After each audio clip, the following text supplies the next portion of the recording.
नासिक के एक ढोंगी बाबा अशोक खरात को लेकर आप लगातार देख रहे हैं कि हर रोज नए वीडियो सामने आ रहे हैं, बातें सामने आ रही हैं कि कैसे ये जो एक ढोंगी बाबा है इसने कई महिलाओं का शोषण किया और तो और ये भी बातें सामने आ रही है कि कैसे इसके पॉलिटिकल कनेक्शंस हैं, कहीं पर काला जादू की बात सामने आ रही है। ऐसे कई बातें जब सामने आती हैं तब मन में बहुत सारे सवाल उठते हैं। आपके पिताजी की जान ली, उनको मारा गया, लगातार वो बात करते हैं और उसके 13 साल बाद हम क्या देखते हैं कि बड़े बड़े नेताओं की तस्वीरें आती हैं, महिलाओं का शोषण होता है और अब भी इतने बड़े पैमाने पर ये ढोंगी बाबा मौजूद हैं जो कभी खुद को शिव का अवतार कहते हैं। ये जो महिलाएं इस बुंदू खरात के पास गई थी या जो पॉलिटिशियन सब गए हैं वो तंत्र मंत्र बाद में आया, वो पहले ज्योतिष के लिए गए। लेकिन जब नेता जो खुद ये लॉ मेकर्स हैं वो खुद जाते हैं, कोई ज्योतिष के पास जाता है, कोई हम देखते हैं कि अगर इलेक्शन के लिए उन्हें नॉमिनेशन फाइल करना है तो तारीख देखते हैं, समय देखते हैं,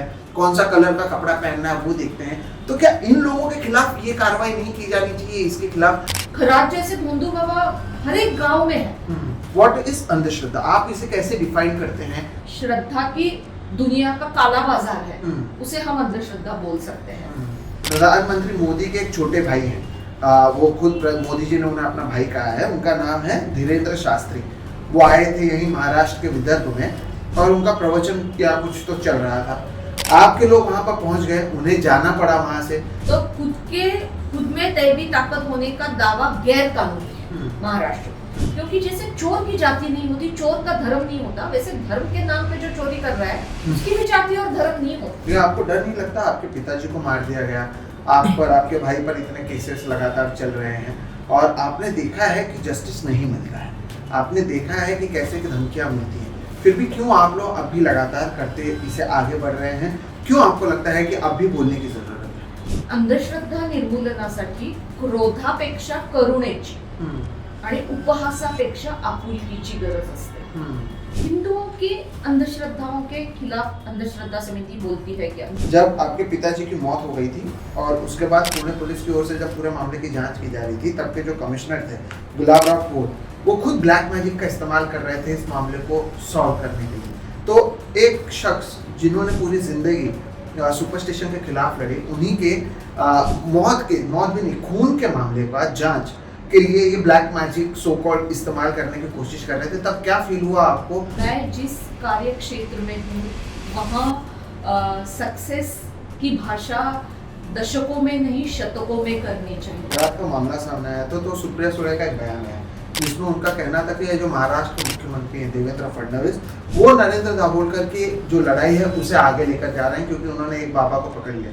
नरेंद्र दाभोलकर का उनका जो वारसा जिसे मराठी में बोलते हैं वो महाराष्ट्र में कोई भी चला सकता है जो वैज्ञानिक दृष्टि पे पूरी तरीके से विश्वास है।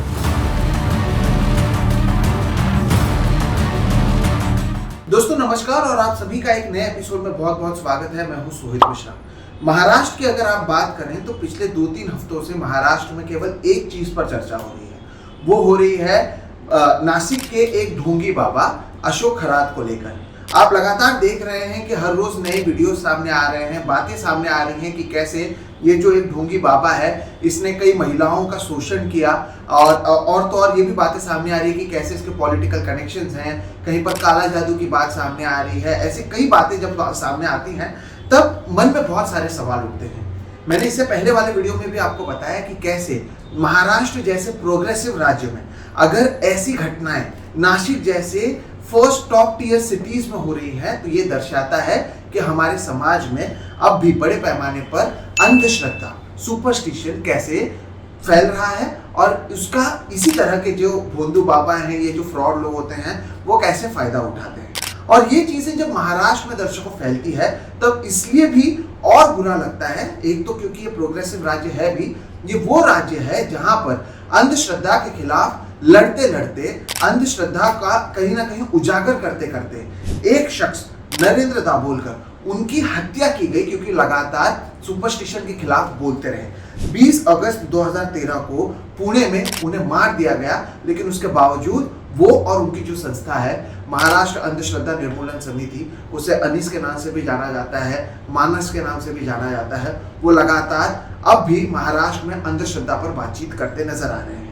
एक आदमी को अपना जान देना पड़ा और उसके 13 साल बाद हम देखते हैं कि बड़े बड़े ऐसे फ्रॉड अब भी महाराष्ट्र में आते हैं और महाराष्ट्र के बड़े बड़े जो नेता हैं वो कोई इनका पैर धोता है, कोई इनके लिए छतरी पकड़ता है, कोई इनके साथ तस्वीरें खींचता है। ऐसे में मुझे लगा कि आपके सामने बात करनी चाहिए कि कैसे अंधश्रद्धा बढ़ रही है, कैसे उसे रोका जा सकता है, कौन वो लोग हैं जो इस पूरे क्षेत्र में लड़ रहे हैं और कैसे कौन कौन सी घटनाएं महाराष्ट्र और देश भर में हो रही हैं। आज उसी पर हम बात करने वाले हैं। मुक्ता दाभोलकर जी हमारे साथ मौजूद हैं। नमस्कार, बहुत बहुत शुक्रिया कि आप आए हैं। मैं दर्शकों को बता दूं, मुक्ता जी जो हैं वो भी लगातार इस फील्ड में काम करती आई हैं। वो भी लगातार बहुत वोकल हैं, नरेंद्र दाभोलकर जी की बेटी हैं और लगातार इस मुद्दे पर बात करते हुए नजर आ रही हैं। एक तो आपका बहुत बहुत स्वागत है मैम। और जैसे कि मैंने शुरुआत में कहा, आपके पिताजी की जान गई, उनको मारा गया, लगातार वो बात करते हैं और उसके 13 साल बाद हम क्या देखते हैं कि बड़े बड़े नेताओं की तस्वीरें आती हैं, महिलाओं का शोषण होता है और अब भी इतने बड़े पैमाने पर ये ढोंगी बाबा मौजूद हैं जो कभी खुद को शिव का अवतार कहते हैं, कभी कहते हैं कि मेरे पास दैविक शक्तियां हैं और बहुत सारी महिलाएं इस पूरे जाल में फंसती हुई नजर आती हैं। नरेंद्र दाभोलकर की बेटी होने के नाते जब आप देखते हैं कि आपके पिताजी ने पूरी जिंदगी इसके पीछे न्यौछावर कर दी और उसके 13 साल बाद ये मेन स्ट्रीम में आ चुका है, बड़े बड़े पॉलिटिशियंस इसमें दिखते हुए नजर आते हैं, कैसा महसूस करती हैं, क्या सोचती हैं और कितने बड़े पैमाने पर ये जो पूरा मामला है ये महाराष्ट्र और देश भर में मौजूद है? मेरे ख्याल से अंधश्रद्धा निर्मूलन समिति की कार्यकर्ता हो या कोई सोचने वाली व्यक्ति हो जो महाराष्ट्र की पूरी परंपरा से अवगत है, तो ऐसी कोई भी व्यक्ति को आज जो हम सब ने पिछले कुछ दिनों में एक्सपीरियंस किया ये खराब बोंदू की वजह से, वो बहुत ही चौंकाने वाली, दुख देने वाली, चौंकाने वाली ये सही शब्द नहीं होगा शायद, वो बहुत ही दुख देने वाली और मन में चीड़ पैदा करने वाली बात है।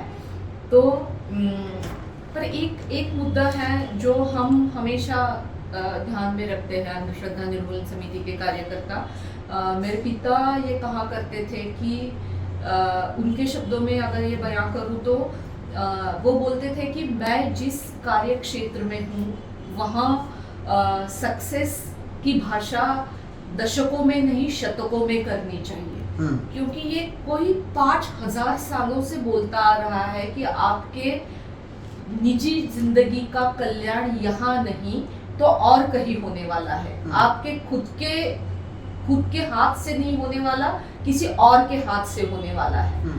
तो ये सब 5000 सालों से बोला जा रहा है और उसके सामने हमारे जो प्रयत्न है वो बहुत, इसीलिए वो बोलते थे कि शतकों का हिसाब दिमाग में रखना जरूरी है।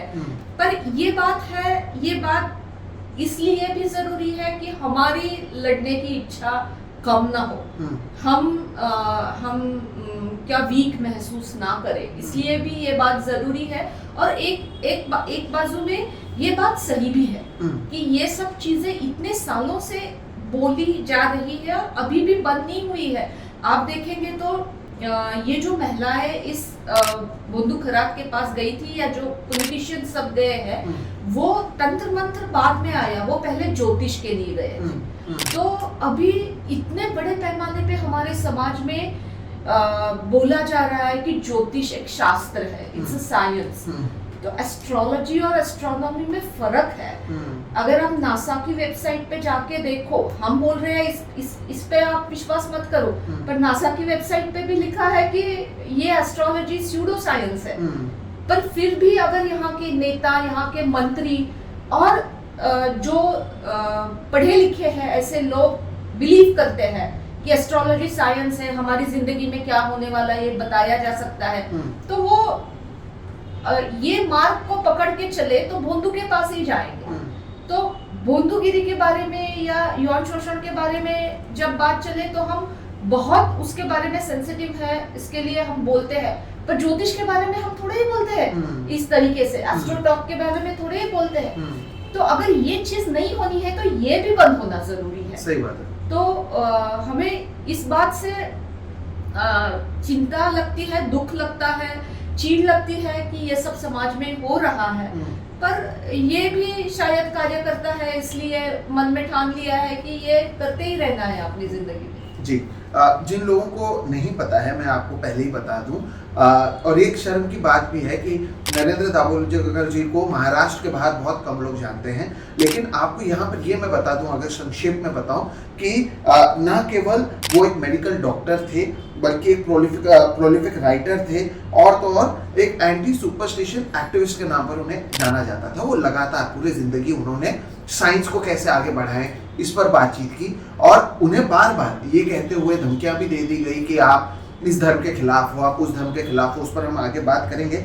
लेकिन जब उन्हें गोली मारी गई, उन्हें मार दिया गया, उसके बाद महाराष्ट्र में साल 2013 में दिसंबर में एक कानून भी पास हुआ दर्शकों। उस कानून का नाम है Maharashtra prevention and eradication of human sacrifice and other inhuman evil and Aghori practices and black magic act 2013, जिसे संक्षेप में लोग एंटी सुपरस्टिशन एक्ट के नाम से भी जानते हैं। तो ये एक्ट तो 2013 में पास हुआ, और हम 2026 में बात कर रहे हैं। कायदे से कहें तो महाराष्ट्र में ये कहा जाता है कि आप ये ऐसे अंधविश्वास को प्रमोट नहीं कर सकते, लेकिन जब नेता जो खुद ये लॉ मेकर्स हैं वो खुद जाते हैं, कोई ज्योतिष के पास जाता है, कोई हम देखते हैं कि अगर इलेक्शन के लिए उन्हें नॉमिनेशन फाइल करना है तो तारीख देखते हैं, समय देखते हैं, कौन सा कलर का कपड़ा पहनना है वो देखते हैं, तो क्या इन लोगों के खिलाफ ये कार्रवाई नहीं की जानी चाहिए इसके खिलाफ? और जब ये लोग खुद ऐसे सुपरस्टिशन को बढ़ावा देंगे तो बाकी जनता तो फॉलो करेगी। आप कैसे देखते हैं? बिल्कुल, जो नेता है, जो बड़े बड़े खिलाड़ी है, जो एक्टर्स है, उनको तो जनता फॉलो करती ही है, इसलिए उन्हें कानून से नहीं रोका जा सकता कि वो किस चीज़ के बारे में कहाँ गए उसके बारे में बात करे या कोई आंकड़ा निकाले, क्योंकि ये जो कानून है, इसे जादू टोना विरोधी कायदा करके पॉपुलरली महाराष्ट्र में जाना जाता है। तो ये जो कानून है उसके तहत 12 चीजें लिखी गई है। वो चीजें करना गुनाह है। तो इसका हम हिस्ट्री भी, इसका इतिहास भी समझना जरूरी है। डॉक्टर नरेंद्र दाभोलकर के खून के बाद ही ये कानून मंजूर हो पाया महाराष्ट्र में। उसके पहले 18 साल तक डॉक्टर दाभोलकर और महाराष्ट्र अंधश्रद्धा निर्मूलन समिति इसके लिए महाराष्ट्र में बड़े पैमाने पे कैंपेन कर रही थी, पर फिर भी ये कानून नहीं हो पाया। ओरिजिनल कानून में ऐसे 27 मुद्दे थे कि जिसमें ये चीजें भी आ जाती, जिसका हम जिक्र कर रहे हैं अभी, कि अंकशास्त्र की मदद से फंसाना वगैरह हो सकता है, टाइम निकालना, वो सब चीजें शायद उसमें आ सकती थी, पर इतना 12 मुद्दों वाला कानून भी तब पास हुआ जब डॉक्टर नरेंद्र दाभोलकर की जान गई। तो आप अभी हम सब समझ सकते हैं कि ये जो सारे मुद्दे हैं, इनमें कितने सारे लोगों के वेस्टेड इंटरेस्ट इन्वॉल्व हो गए कि इस पे कानून नहीं हो सकता। एक बात जैसे आपने नेताओं की कही, वैसे ही दूसरी बात हमें हमेशा पूछी जाती है कि सारे प्रसार माध्यमों से इतने बड़े पैमाने पे अंधश्रद्धा का फैलाव होता है। अगर आप मराठी सीरियल देखोगे, हिंदी सीरियल देखोगे, तो वहाँ यही चीजें चली रहती है पूरे सीरियल्स में, और सारे लोग शाम को घर में बैठे हुए ये सब देखते हैं। तो इस पे रोक नहीं लगाई जा सकती क्या? तो ये कानून में ये प्रावधान नहीं है। पर मेरे ख्याल से 2 चीजें यहाँ बताना जरूरी है। एक तो कुछ 5 साल पहले औरंगाबाद के हाईकोर्ट का जो खंडपीठ है, वहाँ एक व्यक्ति ने केस किया था। उसने हनुमान चालीसा का एक यंत्र ऐसे ही खरीदा, और बाद में जो बताया गया था वो यंत्र लाने से होगा, वो नहीं हुआ। तो इसलिए उस व्यक्ति ने वो कंपनी को सू कर दिया कोर्ट में। तो कोर्ट ने खुद आगे जाके इसमें निर्देश दिए हैं। तो ये निर्देश ऐसे है कि महाराष्ट्र गवर्नमेंट एक इसी तरीके के जो एडवर्टाइजमेंट्स है उन पे रोक लगाने के लिए एक नियामक मंडल बनाए, पर अभी इससे कुछ नहीं हुआ है। अगर ये इस तरीके का नियामक मंडल पॉसिबल हो जाए तो ये सब चीजें जो चल रही है उसके बारे में बोला जा सकता है। और ये जो ज्योतिष की जाहिरात होती है उसके बारे में भी बोला जा सकता है, क्योंकि जनरली लोग जाते क्यों है, तो बहुत बार देखते हैं तो जाने का ज्यादा मन करता है। तो ये चीज़ हो सकती है। और ज्योतिष के बारे में और एक चीज़ होनी चाहिए जो हमने देखा है इंग्लैंड जैसे देशों में है कि ये पूरी चीज़ आप बोल रहे हैं ना कि ये शास्त्र है, तो अगर डॉक्टर उसकी शास्त्र में फेल हो जाए तो आप जाओगे ना कंज्यूमर कोर्ट में। तो अगर आप बोल रहे हो ये शास्त्र है तो जाना चाहिए कंज्यूमर कोर्ट में। अगर आपने बोला कि आपको ये फायदा होगा और नहीं हुआ है तो ये कंज्यूमर कोर्ट के दायरे में लाना जरूरी है। अमेरिका या इंग्लैंड में कैसे होता है, एक तो आप कंज्यूमर कोर्ट के दायरे में जाने के लिए तैयार रहो, नहीं तो वहां बोर्ड लगाओ कि ये मनोरंजन के लिए है। तो ये हमारे देश में इजीली हो सकता है, पर ये करने की इच्छा जरूरी है। बहुत इंटरेस्टिंग बात आपने कही। आगे बढ़ने से पहले मैं आपको ये पूछना चाहूंगा कि जो हम अंधश्रद्धा की बात करते हैं, व्हाट इज अंधश्रद्धा, आप इसे कैसे डिफाइन करते हैं? अगर लोग समझना चाहें कि अंधश्रद्धा में क्या क्या आता है, क्या नहीं आता है, how do you define it, क्योंकि कई लोगों के मन में कई सारे सवाल हो सकते हैं। अंधश्रद्धा को आप कैसे डिफाइन करें? मैं बोलूँगी कि महाराष्ट्र अंधश्रद्धा निर्मूलन समिति का अंधश्रद्धा की तरफ देखने का एक पूरा अलग रवैया है। वो मैं यहाँ थोड़ी डिटेल में बताना चाहूँगी।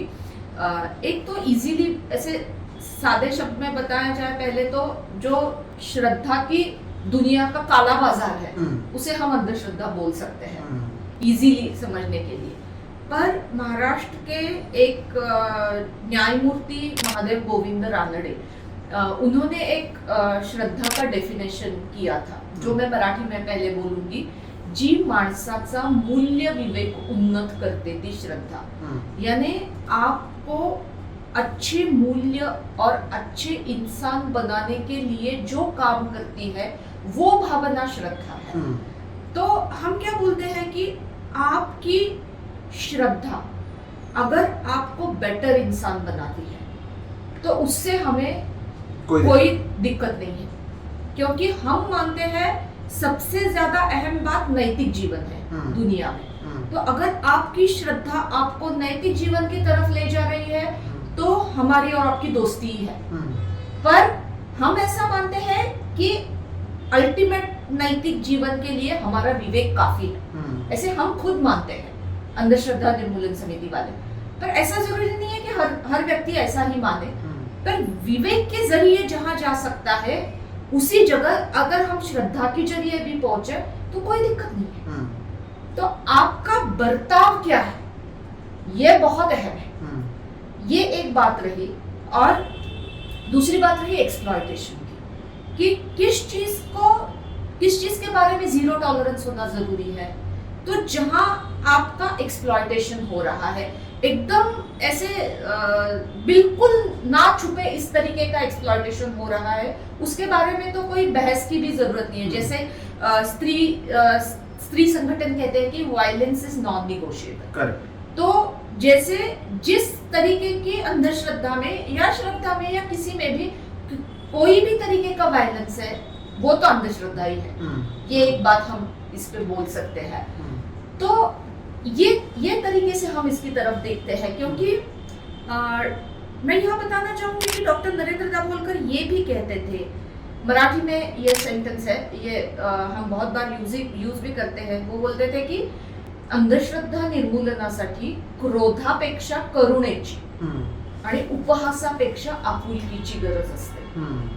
अगर आपको कई लोगों को अंधविश्वास से बाहर निकलना है तो क्रोध नहीं, करुणा चाहिए, और उपहास नहीं, आपको उन्हें अपनाना चाहिए। तो हम ऐसा नहीं चाहते कि अंधविश्वास का लेबल किस पे डालें और उनको हमें उनसे बेटर महसूस करवाए, ये अल्टीमेट एम नहीं है।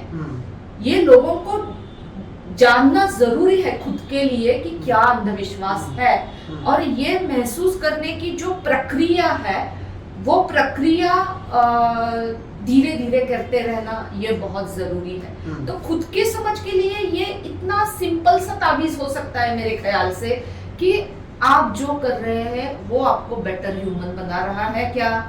अगर आप सोचते हो ये आपको बेटर ह्यूमन बना रहा है तो ये श्रद्धा है, नहीं तो ये अंधश्रद्धा है। बहुत अच्छे से आपने बोला।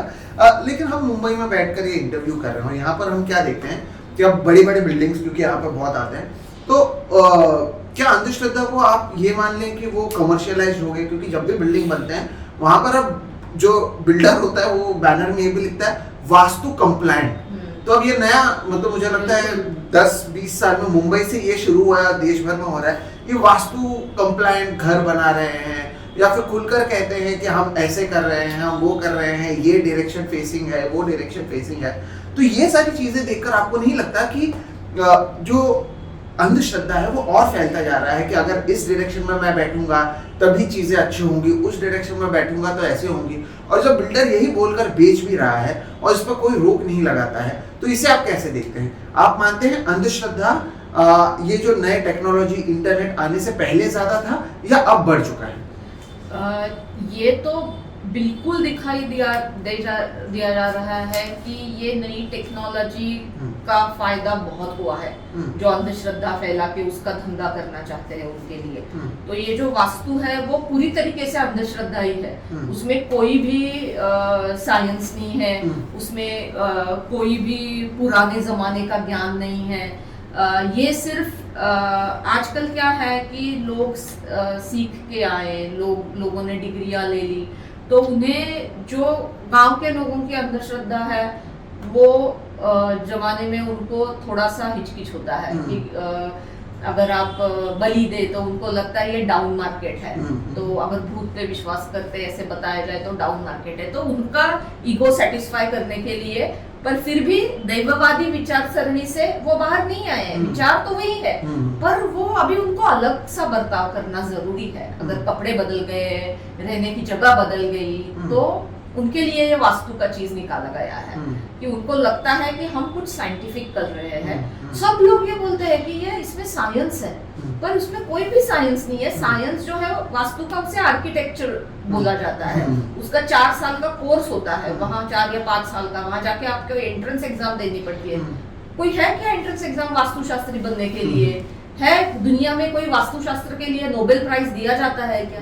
नहीं जाता, और या कोई और प्राइज दिया जाता है? तो ये पूरी तरीके से लोगों को क्या बोलते हैं, झूठा बता के उनको फंसाने का ही धंधा है। और ये मॉडर्न टेक्नोलॉजी का इस्तेमाल करके ये हो रहा है। इसके लिए भी डॉक्टर दाभोलकर एक सेंटेंस बोलते थे कि वो बोलते थे हम लोगों ने विज्ञान की सृष्टि ली है, पर हमने विज्ञान की दृष्टि या सोच नहीं ली है। तो ये विज्ञान की सृष्टि इस्तेमाल, दृष्टि नहीं और सृष्टि इस्तेमाल करके हम विज्ञान की दृष्टि के खिलाफ जो हो सके वो करे जा रहे हैं। तो ये बिल्कुल ही सही है, और ये इस पे रोक लगाना, सरकार ने इस पे रोक लगाना बहुत जरूरी है। इस तरीके के जो एडवर्टाइजमेंट्स होते हैं, और बिल्डर्स भी खुद इससे परेशान है, ऐसे वो बोलते हैं। जब कभी मिलते हैं कोई हमारे पहचान के बिल्डर, तो वो बोलते हैं अरे कोई वास्तु देखे बगैर फ्लैट खरीदता ही नहीं है। तो सोचिए अगर एक कॉम्प्लेक्स में 10 फ्लैट है तो हर एक फ्लैट साउथ फेसिंग या नॉर्थ फेसिंग नहीं ना हो सकता। तो फिर उसके लिए फेंग शुई निकाला जाता है कि अगर आपके घर का दरवाजा गलत दिशा में है तो आप घर में ये फेंग शुई रख दो, तो ये इसका तोड़गा निकल के आया। तो ये सब खुद ने ही चलाए हुए धंधे हैं। और एक और चीज क्या मैंने नोटिस की है कि ये उसके आगे कुछ साइंटिफिक ऐसा वर्ड लगा देते हैं, कॉम्प्लायंट, वास्तु साइंस की। वो मेरे जमाने के जो लोग हैं अभी एजुकेटेड, उन्हें आकर्षित करने के लिए। लेकिन मैं आपसे जानना चाहूंगा, जैसे अशोक खन्ना से हमने क्योंकि शुरुआत की, क्योंकि एक्सप्लॉयटेशन की बात आई और ये सब सीसीटीवी फुटेजेस आए, तब तस्वीरें आई, तो ये मामला सामने आया। आप लोग जब ये पूरे महाराष्ट्र में घूमते हैं और ये जो सुपरस्टिशन है उसके खिलाफ लगातार लड़ रहे हैं, कैसे कैसे चीजें आप देखते हैं जो हो रहा है, जो शायद लोगों को पता भी नहीं है? कौन कौन से चैलेंजेस आते हैं, कौन कौन से नए फ्रॉड हो रहे हैं महाराष्ट्र में, जिससे लोगों को बचना चाहिए? क्या क्या ऐसे एक्सपीरियंसेस आपके हैं, अगर वो भी आप बता सकें? हाँ बिल्कुल बता सकती हूँ। अभी महाराष्ट्र में एक चीज चल रही है, उसे मिड ब्रेन एक्टिवेशन बोलते हैं। तो वो ये जो आर्ट ऑफ लिविंग की वेबसाइट है, उस पे भी उसकी एडवर्टाइजमेंट की जाती है। एडवर्टाइजमेंट बोले या उसके वीडियोस डाले जाते हैं, उनके साधकों के वीडियो बोल के। तो उसमें क्या होता है कि बच्चों को उसके लिए ज्यादा इस्तेमाल करते हैं, और कोई भी कर सकता है। ऐसे बोलते हैं कि आपका अगर मिड ब्रेन एक्टिवेट हो गया तो आप आंख पे पट्टी बांध के भी पढ़ सकते हो। अच्छा। और ये किस चीज का उदाहरण करके ये बताया जाता है कि आपका बच्चा होनहार बनेगा, होशियार बनेगा, मिड ब्रेन। अभी होशियारी का कोई ये नुस्खा है कि आंख पे पट्टी लगा के पढ़ो? होशियारी का अगर कोई बोल है तो ज्यादा समझ बढ़नी चाहिए ना। आंख पे पट्टी लगा के पढ़ना ये होशियारी वाली बात नहीं है, पर फिर भी बोली जाती है और इस पे कोई सवाल नहीं उठाता। पर ये कोई आंख पे पट्टी लगा के पढ़ भी नहीं सकता, सिंपल फिजिक्स है। अगर लेंस पे लाइट नहीं आया तो पढ़ेगा कैसे? जैसे हम बचपन में सब ऐसे खेलते थे ना, क्या बोलते हैं उसको, हम मराठी में आंधळी कोशिंबीर बोलते हैं, तो हाँ ऐसे नीचे से देखते थे, तो वैसे नीचे से देख के ही ये सब बच्चे बेचारे पढ़ते हैं। माँ बाप खुद उन्हें झूठा बोलना सिखाते हैं। हमने उन्हें बोला अगर मिड ब्रेन एक्टिवेटेड है तो यहाँ रख के पढ़ो ना बुक, यहाँ रख के नहीं पढ़ सकता कोई बुक। तो जब आंख बंद करके पढ़ना तो बिना देखे पढ़ो, पीछे रख के पढ़ो, या पूरा डार्क करके पढ़ो रूम में, तो वो नहीं कर सकते। पर पेरेंट्स 20-20, 25-25 हजार रुपया देकर अपने बच्चे को स्मार्ट बनवाने के लिए ये कर रहे हैं। और आर्ट ऑफ लिविंग जैसा जिसको समाज में बड़ी प्रतिष्ठा है, उस तरीके का जो संगठन है वो इसे बढ़ावा दिया जा रहा है। ये बहुत पैमाने पे हो रहा है। जैसे आपने अभी बोला कि ये इस्तेमाल किए हुए वर्ड्स है वो अंग्रेजी है, मिड ब्रेन एक्टिवेशन इस टाइप के। और इसके लिए आप कह रहे हैं 20-25 हजार रुपए लेते हैं? हाँ 20-25 हजार रुपए इससे लेते हैं। और एक गांव में ऐसे छोटे तालुका प्लेस में ऐसे 10, 12, 15, 20 ऐसे लोग एक साथ जम के ये करते हैं। और सरकार कुछ नहीं करती सरकार इस पे। मेरा ख्याल है कंज्यूमर कोर्ट पे तो जाना चाहिए ना ऐसी चीजें। पहले आप बच्ची को एक गणित का पेपर दे दो, बाद में एक गणित का पेपर दे दो मिड ब्रेन एक्टिवेशन के बाद, और देखो प्री पोस्ट करके कि होनहार हो गया है बच्चा या नहीं हो गया। ये तो लोगों का पैसा बचना चाहिए। इस टाइप की चीजें चलती है। और जो बरसों से चलती आ रही है वो भी चीजें कोई खत्म हुई है ऐसी बात नहीं है, क्योंकि हमारे देश में गरीब गलीबल लोग इतने ज्यादा है। जैसे मैं यहाँ बोलना चाहूंगी कि ये जो हाथरस में घटना घटी थी, वो एक भोले बाबा करके बाबा था, उसके टायर की धूल इकट्ठा करने के लिए 100 औरतें झुक गई और वो स्टैम्पेड हुआ वहां पे, और वो 100-125 औरतें उस स्टैम्पेड में मर गई। तो इस तरीके की चीजें भी हमारे देश में कोई ऐसी बात नहीं है कि ना घट सके। या महाराष्ट्र में आपने देखा होगा एक वो जो एक ऐसा ही धार्मिक संगठन है, उनका एक मेला बड़ा मेला नई मुंबई में यहाँ लगा हुआ था, धर्माधिकारी उनका लगा था। तो ऐसे मिसमैनेजमेंट की या धूप की वजह से 10-12 लोग मर गए। तो अगर आपका उन्नयन करने के लिए कोई आपको बुलाता है और वही जगह आप मर जाओ, तो उसका स्पष्टीकरण दिया जाता है, आपको डायरेक्टली मुक्ति मिल गई। तो ये भी चल रहा है दुनिया में कि जहां आपका प्रॉमिस का ब्लेटेंट वायलेशन दिख रहा है, जो कुछ होने वाला है उससे बहुत विपरीत हुआ है, जाने गई है, फिर भी उसका एक्सप्लेनेशन इस तरीके से दिया जा रहा है। तो एक बात ये है कि साइंस का इस्तेमाल हो रहा है। एक बात ये है कि जैसे खराज जैसे भोंदू बाबा हर एक गांव में है। अभी हमने बोला है महाराष्ट्र सरकार को इस तरीके के लोगों की एक लिस्ट इकट्ठी करो, उस पे कुछ ना कुछ रोक लगवाओ। तो ये सब चल रहा है। ये सब में आपके जो संगठन है वो क्या कहते हैं? अभी तो हमने ये सब समझ लिया कि इतना अंधश्रद्धा फैल रहा है, मैंने लोगों को ये भी कह दिया कि कैसे ये गलत है। अनिस जब यहाँ पर आता है, इसमें अनिस का पूरा रोल क्या है? क्योंकि कई लोग शायद जानते नहीं होंगे, तो आप लोग कैसे इसके खिलाफ लड़ते हैं, क्या करते हैं, कैसे जागरूक करते हैं, उसके बारे में भी आप बताएं। फिर उसके बाद मैं आपको पूछूंगा, प्रधानमंत्री अपने एक छोटे भाई कहते हैं, धीरेन्द्र शास्त्री नामक एक आदमी है, वो भाग गए थे आप लोगों के वजह से, बाद में मैं पूछूंगा। लेकिन पहले अगर आप बताएं कि अनिस करता क्या है और ये अंधश्रद्धा को रोकने के लिए आप लोगों के पास क्या काम रहता है? ओके, तो अनिस एक वॉलेंटरी ऑर्गेनाइजेशन है, ये कोई एनजीओ नहीं है। ये ऐसे लोगों का संगठन है, ये जन संगठन है, ऐसे लोगों का संगठन है जो एक विशिष्ट तरीके का समाज जो विवेकशील हो, बनाने में विश्वास रखते हैं और जो चाहते हैं कि हमारी निजी जिंदगी का कुछ समय हम इस काम के लिए दे दें। तो ऐसे वॉलंटियर्स का अनीस एक संगठन है, वो महाराष्ट्र के सारे जिलों में हमारा प्रेजेंस है और हम एक चतुसूत्री को लेके काम करते हैं। पहली जो चतुसूत्री का सूत्र है वो है शोषणकारी और दिशा भूल करने वाली अंधश्रद्धाओं का विरोध करना, जिसके बारे में इसी इंटरव्यू में मैंने बोल दिया। ये जो खराज जैसे केसेस आते हैं वो इसमें आते हैं। तो ये कानून अभी 10-12 साल 13 साल बना हुआ है महाराष्ट्र में, पर महाराष्ट्र में पिछले 35 सालों से ऐसे बहुत सारे कई हजार बाबाओं के भांडाफोड़ अनीस ने किए हैं, अनीस के कार्यकर्ताओं ने किए हैं, जगह जगह पे किए हैं और ये अनीस करता आया है, उससे ही ये कानून बन गया है। ये कानून अभी इसके बाद कर्नाटका में भी बना, एंटी विचक्राफ्ट पे इसी तरीके का कानून ओडिशा में भी बना, गुजरात में सेम टू सेम वर्डिंग वाला कानून एंटी ब्लैक मैजिक बना है।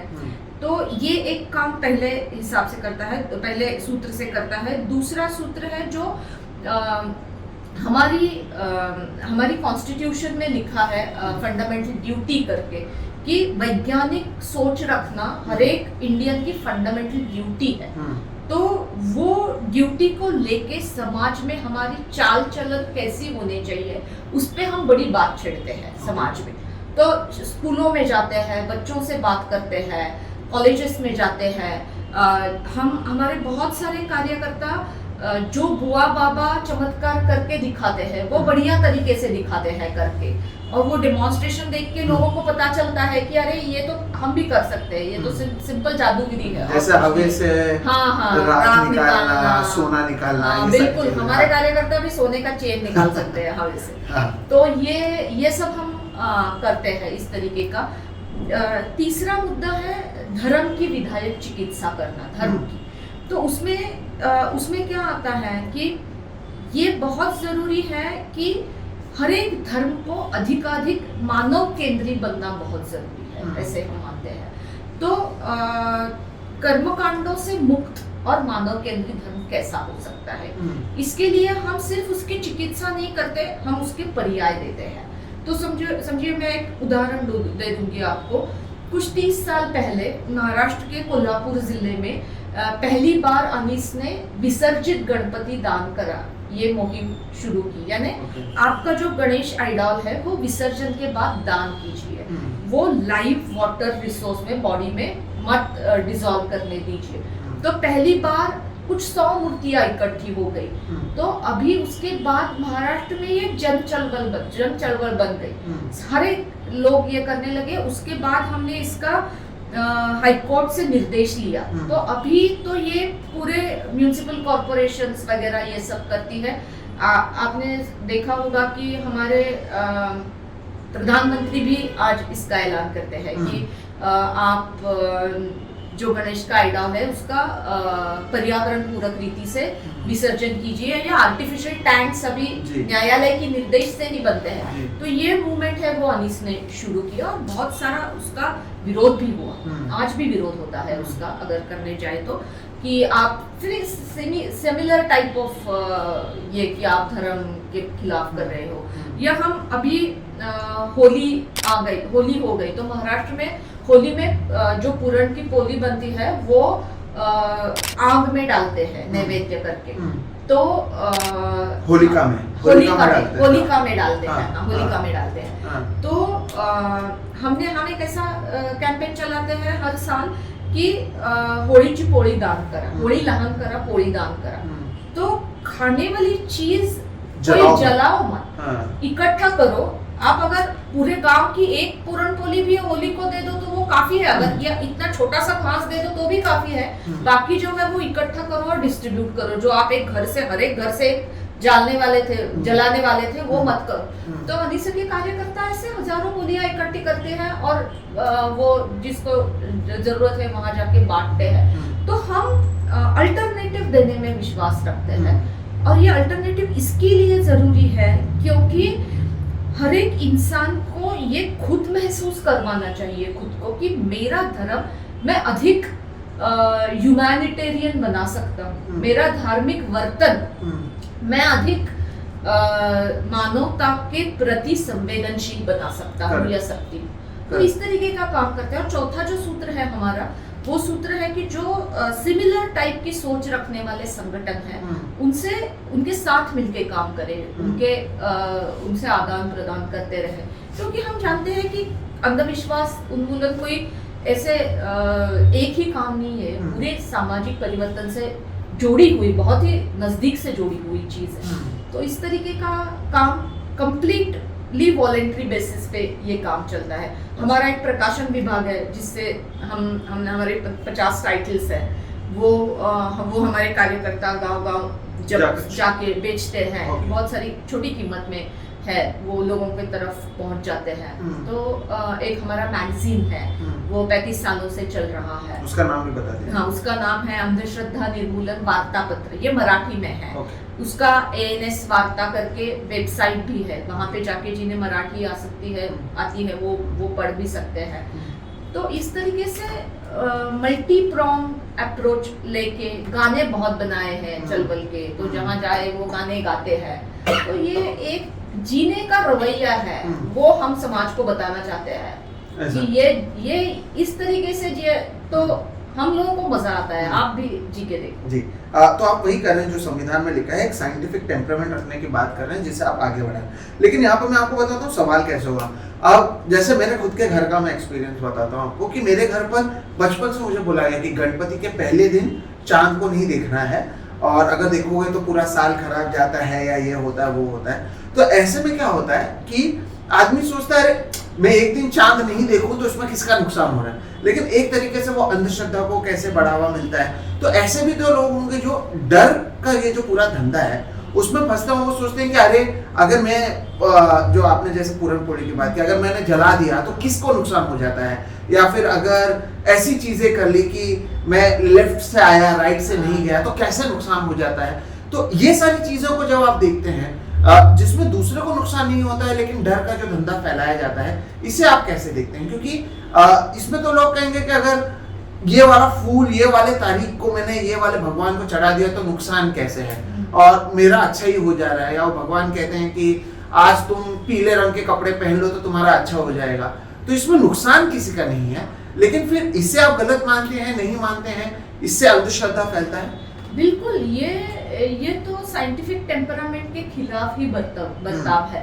हम सिर्फ ये नहीं, ये गलत, ये चीज का जो संवाद छेड़ना है ना, वो किस तरीके से छेड़ा जाए, इसका भी इसके लिए हम बहुत आग्रही है कि किसी को ऐसे धुतकार के ही नहीं बोला जा सकता। पर आपने जो बात बोली है उसका सबसे ज्यादा उसका क्या बोलते हैं, उसका अफेक्ट सबसे ज्यादा आप पे ही पड़ेगा, क्योंकि ये एक चीज से नहीं थमता है। आज पीला कपड़ा पहनो, वहां पे ये नहीं थमेगा, कल और कोई बात होगी, परसों और कोई बात होगी, तो ऐसी बातें निकल के ही आती है। तो खुद के मन में डर पैदा होना और कोई अपने को कंट्रोल कर रहा है, इस तरीके का विचार खुद के मन में बैठ जाना, ये इसका सबसे क्या बोलते हैं, सबसे बुरी बात इससे निकल के आने वाली ये है। तो जो अंधविश्वास नहीं मानता है उसका आत्मविश्वास एकदम, वो आत्मविश्वास से भरपूर इंसान हो जाता है, क्योंकि उसे नहीं लगता कि मेरी जिंदगी पे कोई कब्जा कर रहा है, कोई डिक्टेट कर रहा है, कुछ चीज पहले से तय होके आई है, अगर मैंने कुछ कर दिया तो वो बदली जा सकती है। तो ये चीजें सब खत्म ही हो जाती है जिंदगी से जी। आपका इतना निर्भय मन is very important for a human being. अगर सबसे अच्छी भेंट खुद को कुछ दे सकते हैं हम, तो वो है कि निर्भय मन। मैं एक छोटा सा किस्सा आपको बताऊंगी। एक हमारे पास एक बार एक फोन आया, एक डॉक्टर थे और उनके घर में सब अच्छा चल रहा था उनका, और उनके घर में ऐसे कुंडियां खुल रही थी, बंद हो रही थी, टीवी चालू होता था, बंद होता था, अपने आप ये हो जाता था। तो इसे भानामती बोलते हैं मराठी में। तो उन्होंने बहुत सारे प्रयास किए ये बंद करने के, पर ये बंद नहीं हो पाया। तो वो एक बाबा के पास गए, उन्होंने कुछ अंगारा वगैरह दिया, उनको रक्षा दे दी। तो क्या हो गया कि वो राख भी गायब हो गई घर से। अच्छा। तो वो बहुत डर गए और हमारे यहाँ उन्होंने फोन किया और फिर हम उनके यहाँ गए। तो हमारा एक एक्सपीरियंस से हमें पता है ये चीजें कैसे सुलझानी है। तो उस तरीके से देख के हमने, हमारे ध्यान में आया ये कौन करता है, हमने वो बंद कर दिया उस व्यक्ति को बोल के कि अभी नहीं करना है ये किया तो पुलिस में जाएंगे। तो उस बाबा का, वो डॉक्टर थे और हम इसी व्यक्ति का नाम कभी नहीं बताते हैं क्योंकि उससे उस परिवार में रहना है। करेक्ट।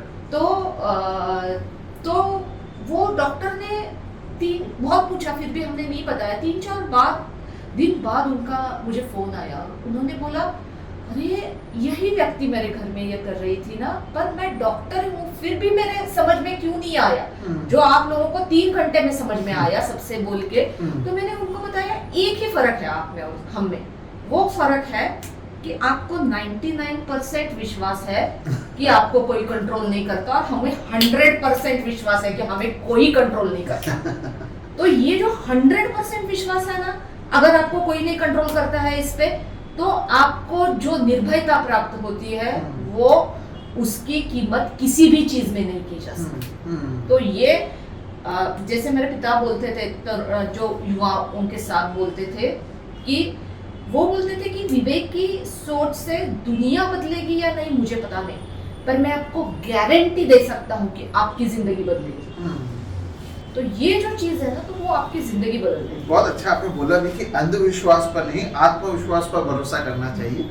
और अगर डॉक्टर भी इसमें फंसते हैं या हमारा समाज ही ऐसा है तो उसका भी इम्पैक्ट कहीं ना कहीं होता है। अब मैं आपको आगे ले जाना चाहूँ, आपने ये भी बताया अनीस क्या करता है, कैसे कैसे चीजें आपने की हैं। प्रधानमंत्री मोदी के एक छोटे भाई हैं, वो खुद मोदी जी ने उन्हें अपना भाई कहा है, उनका नाम है धीरेन्द्र शास्त्री। वो आए थे यहीं महाराष्ट्र के विदर्भ में और उनका प्रवचन या कुछ तो चल रहा था। आपके लोग वहां पर पहुंच गए, उन्हें जाना पड़ा वहां से। क्या हुआ था ये किस्सा अगर आप लोगों को बताएं कि क्या चैलेंजेस रखा, क्या हुआ था ऐसा कि उस आदमी को, जो प्रधानमंत्री जिसे अपना छोटा भाई कहते हैं, उसे वहां से भाग जाना पड़ा। लोगों को शायद ये किस्सा पता नहीं है, महाराष्ट्र में शायद पता हो, इसलिए मैं चाहता हूँ आप इसके बारे में बताएं। क्या है, महाराष्ट्र में कानून है, इसलिए जादू टोना विरोधी ये जो कानून है, वो कानून के तहत कोई भी ऐसा दावा नहीं कर सकता कि मुझ में कोई दैवी ताकत है।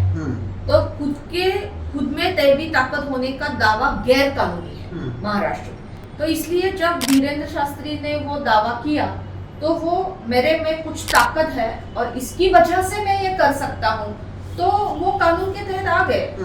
वो हमने पुलिस के निदर्शन में ये ला लिया और वो उन्हें जाना पड़ा। तो आप लोगों ने चैलेंज भी दिया था, प्रूव करो, क्या हुआ था? हाँ, वो कोई भी, हमारा तो 25 लाख का चैलेंज है ही। अच्छा। तो वो चैलेंज कोई नहीं लेने को आता है क्योंकि क्या प्रूव करेगा ना, कोई है ही नहीं दुनिया में ऐसी चीज। तो वो धीरेन्द्र शास्त्री को जाना पड़ा क्यों, या मैं ऐसे भी ऐसे और भी घटनाएं हुई है कि जो बड़े बड़े बाबा, एक बार 8 साल पुरानी बात है, जब जो सीएम थे उनकी वाइफ एक कार्यक्रम में थी, तो उस कार्यक्रम में एक बाबा ने चेन निकाल के दी थी। तो दूसरे दिन वो जो सीएम की वाइफ थी, उन्होंने खुलासा कर दिया कि मैं इस बात पे विश्वास नहीं करती हूँ। तो ये मेरे ख्याल से महाराष्ट्र के जो कानून है उसकी ताकत भी है कि कोई ओपनली नहीं बोल सकता कि मैं इस चीज को सपोर्ट कर सकता हूँ। वैसे वो बागेश्वर धाम बाबा भी ओपनली नहीं बोल पाया, उसे इंदौर में जाके वो बोलना पड़ा कि मैं करता हूँ। तो ये इस तरीके के लोगों को अगर जो बड़े राजनीति वाले लोग हैं उनको वो अगर बढ़ावा दे तो इस तरीके से बहुत ही बुरे रोल मॉडल्स निकल के आते हैं। जो वो बागेश्वर धाम बाबा करता है या धीरेन्द्र शास्त्री, वो कोई भी लोग वो करते हैं, वो तो जादूगर सुहानी भी करती है, बहुत अच्छे तरीके से करती है। ये मेंटालिज्म का एक कला है, ये माइंड रीडिंग की कला है ये। और हम लेके हम चौंक जाते हैं वो देख के, वो कोई अद्भुत शक्ति नहीं है। नहीं, और मैंने बार बार भी प्रधानमंत्री का जिक्र क्यों किया, क्योंकि आप देखिए ना कि अगर एक देश के प्रधानमंत्री ऐसे नेताओं के साथ घूमते हैं, ऐसे बाबाओं के साथ घूमते हैं, या फिर हमने यहाँ पर देखा है कि हमारे नेता जो हैं कोई मिर्ची हवन करता है, कोई कामाख्या में जाके किसी जानवर की बलि देते हैं और ये सारी चीजें सामने आई हुई है हाँ। और उसके बावजूद कार्रवाई नहीं होती है। तो आम आदमी सोचता है कि ये इतना बड़ा आदमी है, अगर ये विश्वास कर रहा है, ये सारी चीजें कर रहा है, तो मैं क्यों नहीं करूं। आपको लगता है ये जो नेता हैं वही इस अंधविश्वास को आगे बढ़ा रहे हैं और ये महाराष्ट्र में अब और भी बढ़ता हुआ नजर आ रहा है? बिल्कुल ज्यादा हो रहा है ये महाराष्ट्र में, ऐसा सब लोगों को लगता है, मुझे नहीं, आप सोशल मीडिया देख लो, सब लोगों की यही भावना है कि नेताएं ये चीज बहुत ज्यादा पैमाने पे कर रहे हैं। इससे पहले भी करते थे, जैसे सत्य साई बाबा के जो भक्त थे वो वर्षा निवास स्थान पे भी आ गए थे, तो इसके बारे में डॉक्टर नरेंद्र दाभोलकर ने लिखा भी था। तो ये जो नेक्सस है ना, वो बहुत ही भद्दा नेक्सस है कि एक बाबा होता है, उसके पीछे एक कोई हजारों लोग रहते हैं, तो जहाँ लोग हैं वहाँ नेता जाना चाहते हैं, तो वो बाबा के पीछे जाते हैं। तो ऐसे बहुत सारे नेता एक बाबा के पीछे गए तो बहुत सारे लोगों के सीक्रेट्स उसके पास इकट्ठे हो जाते हैं, तो उसका पावर ब्रोकरेज का उसका धंधा ज्यादा बढ़ता है। तो इस अलग अलग तरीके से ये होता है और ये सच्ची में विश्वास भी करते हैं, ये भी दूसरी बात है। ऐसे नहीं है कि सिर्फ वेस्टेड इंटरेस्ट के लिए जाते हैं, उनका विश्वास भी है कि कोई इस तरीके का जारण मारण मंत्र तंत्र से जिंदगी बदल सकती है। तो ये बहुत ही ये इस तरीके का विश्वास रखने वाले लोग महाराष्ट्र में जहां आज हम इस साल ज्योतिराव फुले की 200वीं जन्म 200 साल हो गए उनका जन्म हो गए। तो उस महाराष्ट्र में अगर 200 सालों से ये कोई कह रहा है, संत ज्ञानेश्वर जिन्होंने 800 सालों से यहाँ कहा है, तो ये जो समाज के नेता है, तो आज की राजनेता उनके सामने कहाँ है? वो क्यों उनका वो अनसर्टेनिटी हो सकती है उनकी जिंदगी में, ज्यादा होगी हम लोगों से, पर इसका मतलब ये नहीं है कि वो मंत्र तंत्र पे विश्वास करें। करेक्ट। अब मैं आपको ना एक किस्सा बताता हूँ। साल था 2006, महाराष्ट्र फाउंडेशन ऑफ यूएसए, इन्होंने नरेंद्र दाभोलकर जी को एक 10 लाख का अवार्ड दिया था और साथ ही साथ एक साइटेशन दिया था बेस्ट सोशल वर्कर का। उस समय सनातन संस्था की एक जो अखबार है सनातन प्रभात, उसमें इसके खिलाफ लिखा गया था और ऑर्गेनाइजर्स के जो ईमेल आईडी है वो दिया गया था और बार बार ये कहा गया कि आप लोग, आपकी जो पूरी संस्था है वो जो चीज़ें करती है वो हिंदुत्व के खिलाफ है, हिंदुइज्म के खिलाफ है। आप लोगों को मिशनरीज ने पैसा दिया हुआ है ताकि आप हिंदू धर्म को बदनाम करें। आप लोग इंडियन कल्चर को खत्म करना चाहते हैं एंटी सुपरस्टिशन के नाम पर। तो ये जो आरोप है बार बार आपके ऊपर लगते रहते हैं। हालांकि वो बाद में गए भी यूएसए, ईमेल करने में अधिकांश लोग वो थे जिन्होंने बधाई दी थी महाराष्ट्र फाउंडेशन ऑफ यूएसए को कि आप एक अच्छे आदमी को ये अवार्ड दे रहे हैं। तो आप पर जब ये बार बार आरोप लगते हैं कि आप लोग हिंदू धर्म के खिलाफ हैं, आप लोग कल्चर को खत्म करते हैं, तो इसका जवाब आप लोग कैसे देते हैं? क्योंकि अभी हम जो बात कर रहे हैं, हम बाबा, हमारे धर्म, हमारे जो रीति रिवाज हैं, ऐसी बातें करते हैं। तो जब ये बातें सामने आती हैं, इसका जवाब आप लोग की ओर से कैसे दिया जाता है? मैं दोनों चीज़ों के बारे में बोलूँगी। ये जो 10 लाख का मुद्दा आपने उठाया, उस पर जब आर पाटिल गृह मंत्री थे तब महाराष्ट्र के विधिमंडल में इस पर चर्चा हुई है। ये जो मुद्दा सनातन संस्था ने उठाया था उस पर, और ये जो महाराष्ट्र फाउंडेशन संगठन है वो संगठन मराठी लोगों का संगठन है, यहाँ से अमेरिका गए हुए, वो कोई क्रिश्चियन लोगों का संगठन नहीं है। और वो जो वहाँ रहते हैं और जिन्हें लगता है हमारे देश में कुछ अच्छी चीजें जो कर रहे हैं उनको एटलीस्ट सपोर्ट करते, हम बाहर रह रहे हैं, तो उन लोगों का ये संगठन है जिन्होंने ये 10 लाख डॉक्टर नरेंद्र दाभोलकर को दिए थे। और वो भी उन्होंने खुद नहीं लिए, वो उन्होंने संगठन को भेंट दे दी है। तो ये बात कोई परदेश से पैसा लेने वाली बात नहीं है। दूसरी बात यह है कि ये जो आरोप अंधश्रद्धा निर्मूलन समिति पे होते आए हैं वो पूरी तरीके से वेस्टेड इंटरेस्ट वाले लोगों ने किए हुए आरोप है, क्योंकि वो ये जो काम करने वाले लोग हैं, ये जो विचार है, उनकी बदनामी हो समाज में और कोई सुने ना, ये उनकी इच्छा है। क्योंकि अंधश्रद्धा निर्मूलन समिति चिकित्सा करने को बोलती है, हर चीज की चिकित्सा होनी जरूरी है, और चिकित्सा के बाद जो सच उभर के आएगा उस पे भी विश्वास करो, ऐसे बोलती है। तो ये चिकित्सक समाज ना बनने से जिनका फायदा है, उस तरीके के लोग इसका विरोध करते हैं। अभी हिंदुओं की अंधश्रद्धाओं के खिलाफ अंधश्रद्धा समिति बोलती है क्या, निर्मूलन समिति, ये भी हम देख लेंगे। तो भारत में 80% लोग हिंदू हैं। अभी हम इस रूम में जो बैठे हैं वो भी सब हिंदू हैं। तो ये तो जाहिर है कि आप अगर हिंदू हो तो आपके जनरली जो दोस्त रहते हैं, इसी तरीके का समाज है हमारा, कि हमारे जो दोस्त रहते हैं, हमारे जो साथी रहते हैं, हमारे जो रिश्तेदार रहते हैं, वो भी उसी धर्म से आते हैं। तो महाराष्ट्र अंधश्रद्धा निर्मूलन समिति के 95% से ज्यादा कार्यकर्ता है वो हिंदू ही है। और हम जो लोगों के साथ इस चीज की बात करते हैं वो भी हिंदू ही है। तो आप देखिए कि हम जिस समाज में हम हिस्सा ले रहे हैं उसके बारे में ही हम बात करेंगे, ये तो नेचुरल है।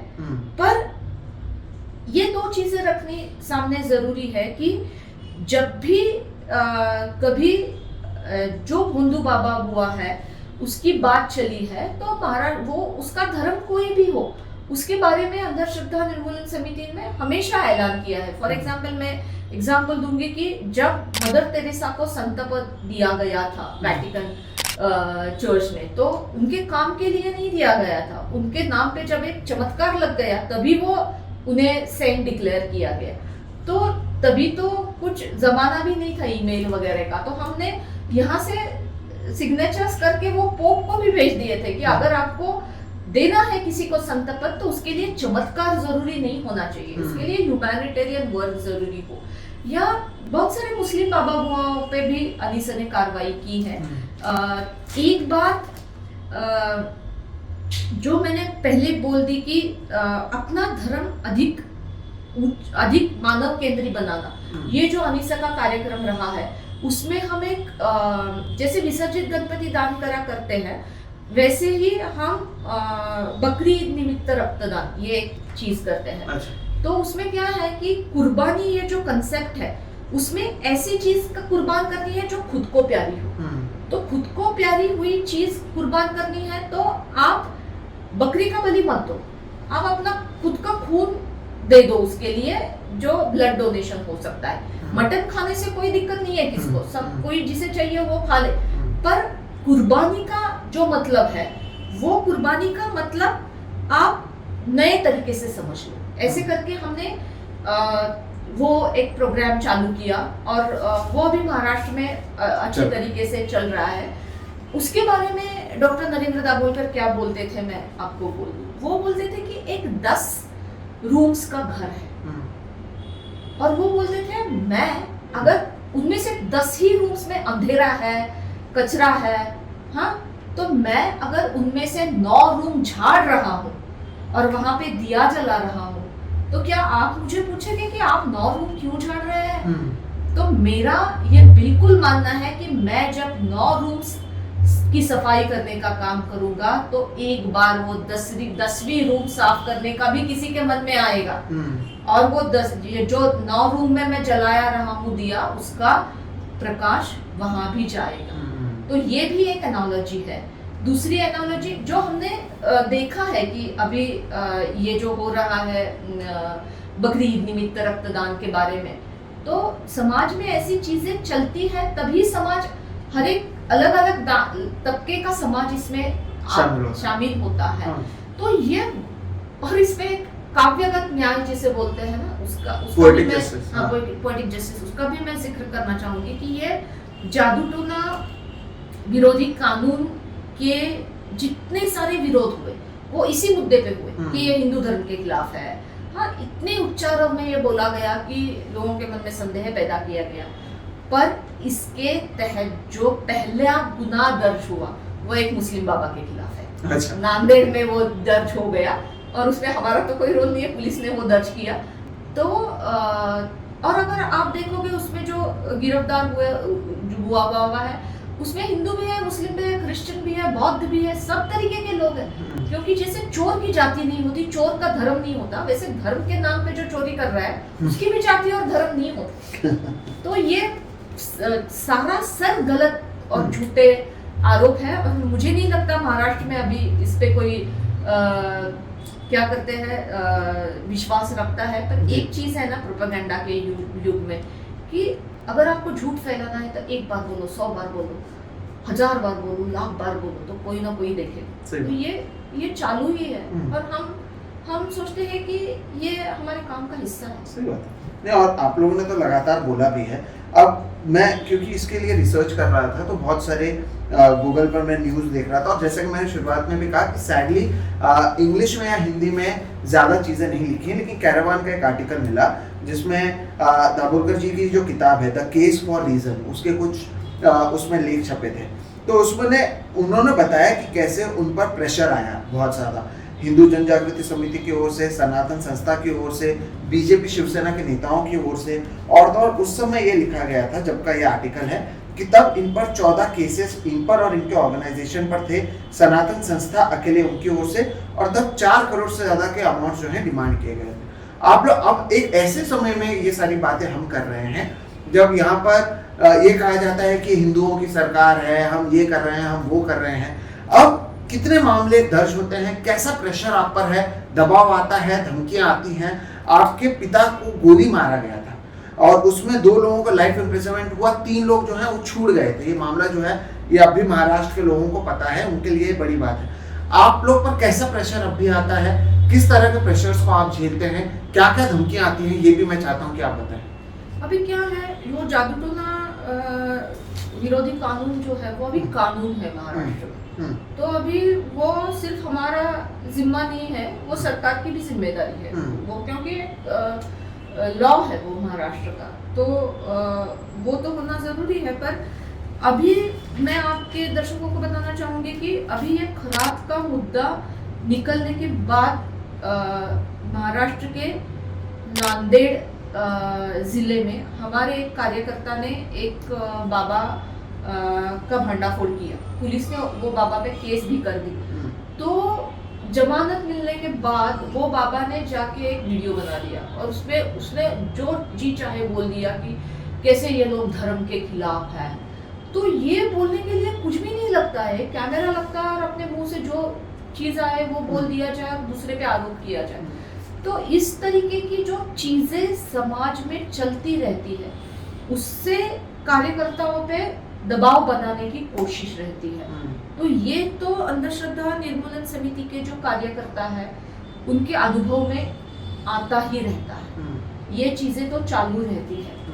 पर हम पूरी तरीके से संवैधानिक मार्ग से काम करने वाले लोग हैं और शांति से काम करने वाले लोग हैं। लोगों से संवाद करके बदलाव लाया जाए, इस चीज पे विश्वास करने वाले लोग हैं। और 35 सालों से यहाँ हम जन संगठन करके डट के खड़े हुए भी हैं। तो ऐसे नहीं है कि हम जो बोलते हैं वो सुना ही नहीं जाता, उसका सिर्फ विरोध होता है।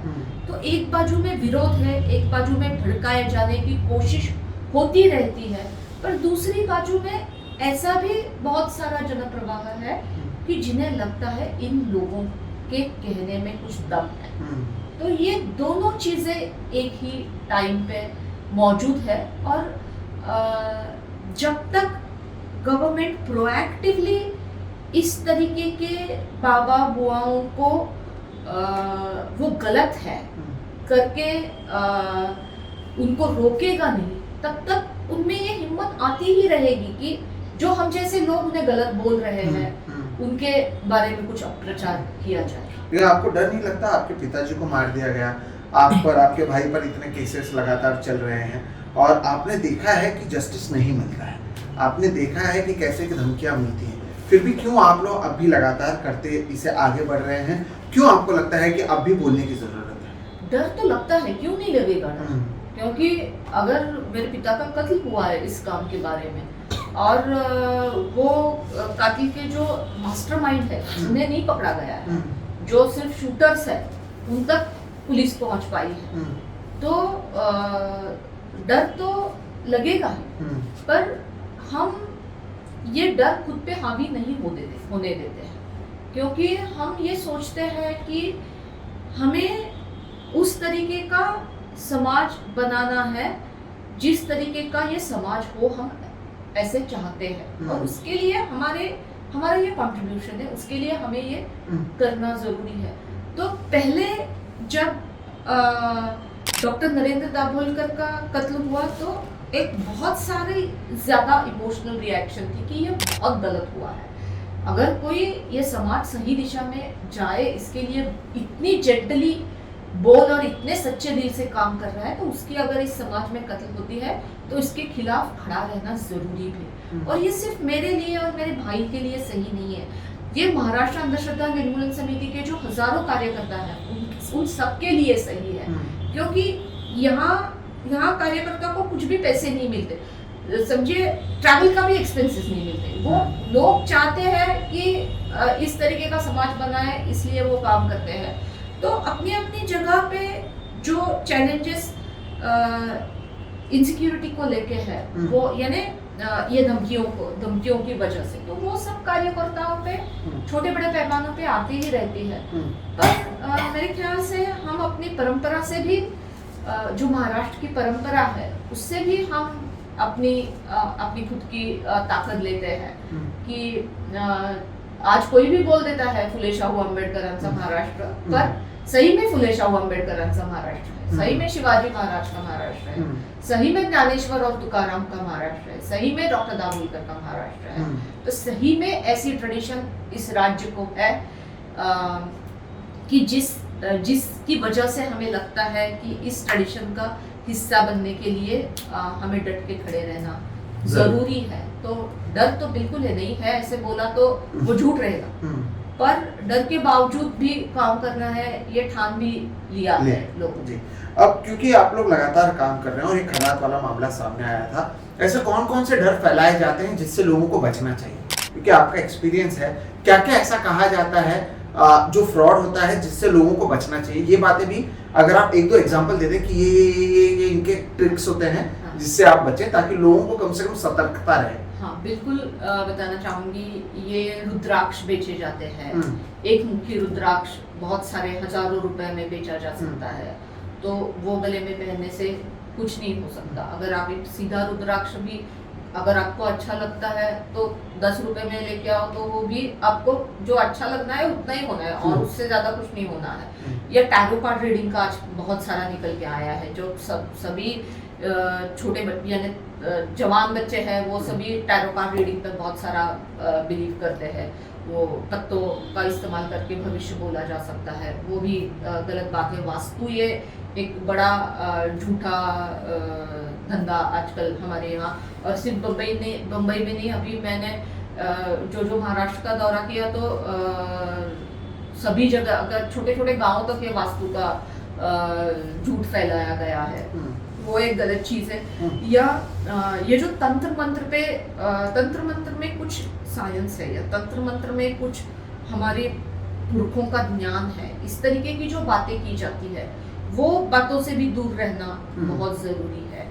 तो ऐसी कुछ चीजें, या मैनिफेस्टेशन आजकल की जनरेशन का जो है ना, यूनिवर्स को मैनिफेस्ट यूनिवर्स को मैनिफेस्ट, आप सच्चे दिल से चाहो तो यूनिवर्स मैनिफेस्ट कर देगा। तो ये कुछ नहीं है ऐसे। अगर आपको कोई बोल रहा है तो आपको इससे अच्छा लग रहा है तो उतने पे ही रख दो ये।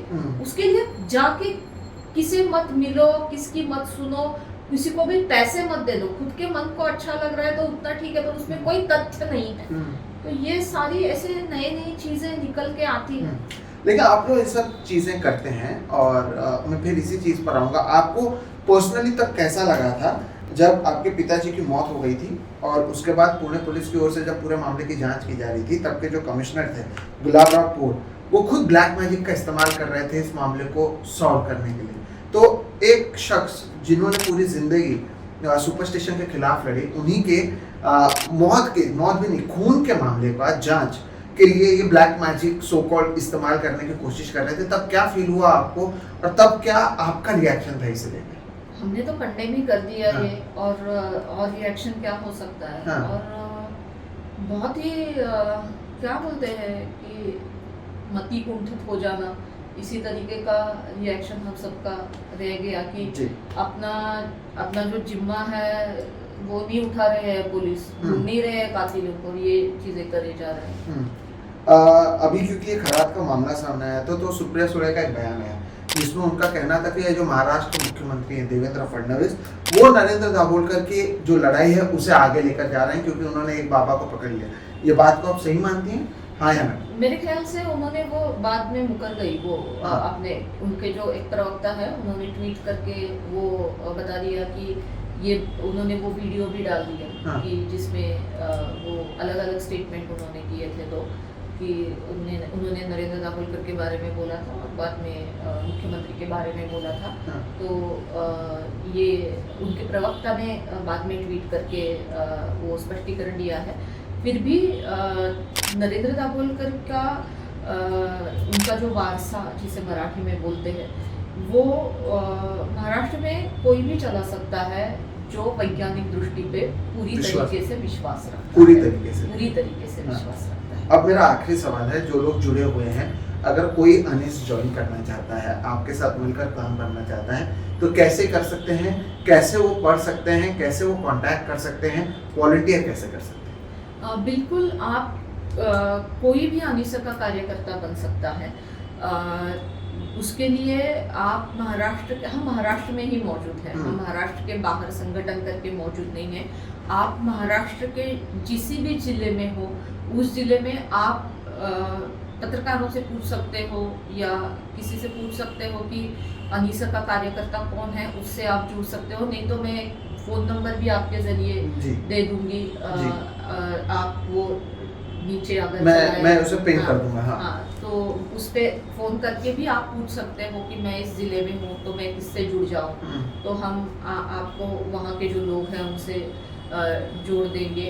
ये जो हमारे एक मुखपत्र है अंधश्रद्धा निर्मूलन वार्ता पत्र, तो वहाँ जाके आप उसका जो 300 रुपये सालाना वर्गणी है वो देके ये काम के बारे में जान सकते हो कि पूरे मंथली में क्या क्या हो रहा है। इस अलग या फेसबुक पे या यूट्यूब पे भी आप हमें कांटेक्ट कर सकते हो। यूट्यूब पे क्या नाम है आपके चैनल का? महाराष्ट्र अंधश्रद्धा निर्मूलन समिति जी। तो आप इस तरीके से हम लोगों से जुड़ सकते हो। और ये भी बताना जरूरी है कि अनिसा का कार्यकर्ता होने के लिए आपको कुछ भी आपका समय छोड़ के कुछ भी देने की जरूरत नहीं है। और ये पूरी तरीके से वॉलंटरी काम है। आपकी नौकरी, आपका घर, ये सब की प्राथमिकता देने के बाद भी आपको जो समय है उसमें वो अच्छी तरीके से कर सकते हो आप। जी, मैं उम्मीद करता हूँ कि जिन लोगों को ये बातचीत पसंद आई, आप ज़रूर इससे जुड़ेंगे। जब भी मुझे नंबर मिलेगा मैं पहले कमेंट पर उसे पिन कर दूंगा, जिसके ज़रिए आप सारी जानकारी ले सकते हो। दर्शकों देखिए, लगातार हम हमारे चैनल पर एक साइंटिफिक टेम्परामेंट इस शब्द का इस्तेमाल करते हैं और आज की जो ये चर्चा थी उसी पर थी कि आप किसी भी जादू टोना मंत्र तंत्र, कोई आपसे ज़्यादा ताकतवर है, कोई ये करने से आप कुछ कर लोगे, ये सारी चीज़ें बकवास होती हैं और ये संविधान विरोध भी है। और कई लोग हैं इस देश में जो अब भी साइंटिफिक टेम्परामेंट पर चलते हैं। उसी में से एक मुक्ता दाभोलकर जी हमारे साथ यहाँ पर मौजूद है। ये इनकी पूरा परिवार और इनका जो पूरा संगठन है वो लगातार यही काम करता हुआ नजर आ रहा है। और सच में जो ये बात इन्होंने कही है कि आप अंधविश्वास पर नहीं, अपने आत्मविश्वास पर भरोसा रखिए, क्योंकि तब आपके अंदर से डर मिट जाएगा और जो साइंस की हम बात करते हैं, जो लॉजिक की हम बात करते हैं, उसे हम आगे लेकर जा सकते हैं। जब ये ऐसे फ्रॉड अशोक खराज जैसे बाबा लोग इस राज्य में आते हैं, तब बार बार अनिस की कितनी महत्वाकांक्षा है, कितनी ज़रूरी ये काम ये लोग कर रहे हैं, ये आपके सामने लाने की ज़रूरत है। और इसलिए अब जब ये मौका मिला, मेरी पूरी कोशिश थी कि कैसे फ्रॉड होता है, कैसे बड़े बड़े लोगों को इन्होंने चैलेंज दिया है। 25 लाख रुपए का चैलेंज अब भी मौजूद है। अगर आपको लगता है कि आपके पास दैविक शक्ति है और आप उसे प्रूव कर सकते हैं, तो इस चैलेंज को आप लीजिए, 25 लाख रुपए ले जाइए। और अब तक कोई अगर इस चैलेंज को नहीं ले रहा है, इससे भी आप समझ सकते हैं कि कैसे अंधविश्वास के नाम पर आपको केवल वैज्ञानिक समय में बेवकूफ बनाया जा रहा है। इससे बचिए। इसी के लिए आज इस चर्चा को हमने की है। बहुत बहुत शुक्रिया, आप जुड़े, आपने अपना समय दिया और आपके वजह से महाराष्ट्र सहित देश भर में आप कई जगहों पर कानून बन रहे हैं, आपके लोग लगातार अंधविश्वास के खिलाफ लड़ रहे हैं। ये किसी देशभक्ति से कम नहीं है दोस्तों। कई लोग इसे लेकर धर्म की बात करेंगे, राजनीति करेंगे, उन लोगों से भी बचिए क्योंकि वो अपने वेस्टेड इंटरेस्ट के लिए कर रहे हैं, क्योंकि आपके बेवकूफ बने रहने से कुछ लोगों को बहुत ज्यादा फायदा है। ऐसे लोगों को फायदा मत दीजिए। और इसी के लिए आज इस वीडियो को हमने किया है। ये आपको वीडियो कैसा लगा जरूर बताइएगा। वीडियो पसंद आता है तो इसे लाइक करें, ज्यादा से ज्यादा लोगों तक, जितने ज्यादा लोगों तक साइंटिफिक टेम्परामेंट के लोग हैं उन्हें इस वीडियो को शेयर करें ताकि वो भी इसे देखें। और अगर चैनल को अब भी सब्सक्राइब नहीं किया है तो वो कर लें। आगे भी हम लगातार अलग अलग मुद्दों पर इस मूवमेंट पर बात करते रहेंगे। फिलहाल आप हम दोनों को दीजिए इजाजत। बहुत बहुत शुक्रिया। Thank you.